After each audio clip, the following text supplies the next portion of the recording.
আসসালামু আলাইকুম রহমতুল্লাহি ওবরাকাতুহু। সম্মানিত বন্ধুগণ, আশা করি সকলেই ভালো আছেন। ওয়ার্ল্ড ইসলামিক ডেইলির পক্ষ থেকে আপনাদেরকে শুভেচ্ছা এবং অভিনন্দন।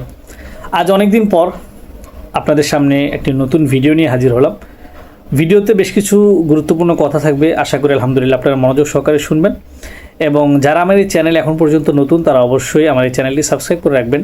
তার কারণ হলো, রমজান মাস উপলক্ষে আমাদের এই ওয়ার্ল্ড ইসলামিক ডেইলির পক্ষ হতে প্রতিদিন এক পারা করে কোরআন তেলাওয়াত লাইভ অথবা নতুন আপডেটেড ভিডিও ছাড়া হবে ইনশাআল্লাহ।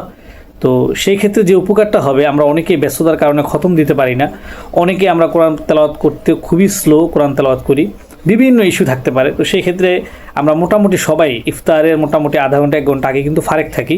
তো সেই সময়টাতে যদি আপনি তেলাওয়াতটা যদি শুনেন, তাহলে সেই ক্ষেত্রে মোটামুটি 30 দিনে 30 পারা আমরা চেষ্টা করব 27 দিনেই কমপ্লিটলি শেষ করার জন্য। তো সেই ক্ষেত্রে আপনার একটি খতম কোরআন শরীফ কিন্তু খুব সুন্দরভাবে হয়ে যাইতেছে, খুব সহজে ইজিলি। আর আপনি তো নিজে তো পড়বেনই, যাক আলহামদুলিল্লাহ। তো আমি আসলে যে বিষয়টা নিয়ে মূলত আজকের এই ভিডিওটা, সেই বিষয়টা হলো আমাদের রমজানের প্রস্তুতি কেমন।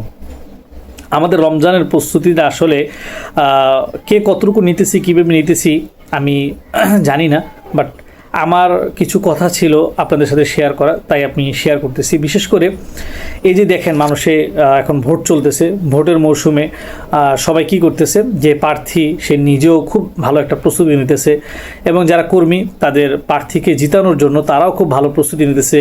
হ্যাঁ, বিভিন্ন ধরনের ব্যানার, ফেস্টন, হ্যাঁ, বিভিন্ন ধরনের লিফলেট, বিভিন্ন ধরনের সরঞ্জাম তারা রেডি করতেছে, মজুদ করতেছে, তাই না?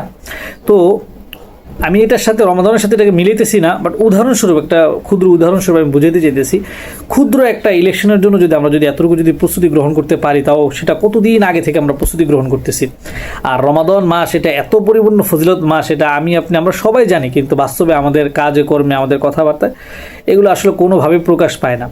তো আমি এই কথাগুলো এই জন্যই বলতেছি যে রমাদান মাস আসতেছে, হয়তো এই রমাদান আমি পাবো, সামনে রমাদান পাবো না, এটাই স্বাভাবিক।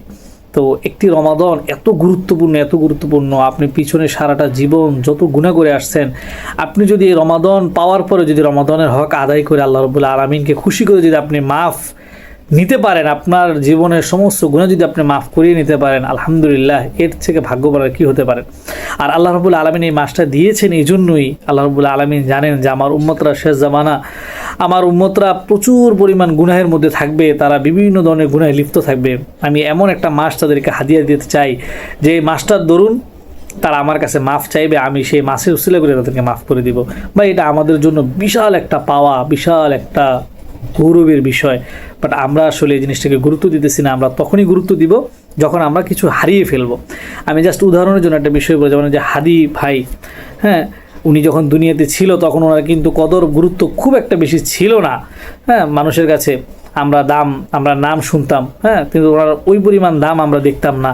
কিন্তু আজকে দেখেন যে হাদি ভাই যখন মারা গিয়েছে, হ্যাঁ, মারা যাওয়ার পরে আজকে ওনার কি পরিমাণ, হ্যাঁ, মানে অনেকে আফসোস করতেছে যে এমন একজন মানুষ চলে গেছে, যদি আজকে তাকে যদি গার্ড দেওয়া হতো, তাকে যদি পর্যাপ্ত পরিমাণ যদি প্রোটোকল দেওয়া হতো, তাহলে হয়তো বা তাকে বাঁচিয়ে রাখা যেত। যাই হোক, হায়াত মুহূর্ত আল্লাহ রাব্বুল আলামিনের হাতে। তো আসলে সত্যি কথা বলতে কি, এটার উদাহরণ এজন্যই বললাম যে আমরা রমাদান মাস পেয়ে আমরা যে পরিমাণ গুনাহ করতেছি, এই গুনাহ যদি মাফ না করাতে পারি রমাদানে, ভাই আমাদের মতো পোড়া কপাল আর মানে কারো হতে পারে না। এজন্য আমরা সবাই প্রস্তুতি নেই, সুন্দরভাবে প্রস্তুতি নেই, আমাদের যে কাজকর্মগুলো আছে এগুলো গুটিয়ে একটু ছোট করে নেই, এবং আমরা প্রস্তুতি গ্রহণ করি যে আমরা প্রথম রমজানে কী কী আমল করব, আমরা পুরো রমজান মিলে কতগুলো আমরা কোরআন খতম দিব, আমরা কতগুলো জিকির আজগার করব, আমরা কী কী জিকির আজগারগুলো করব, আমরা কারা কারা ইতিকাফ করব।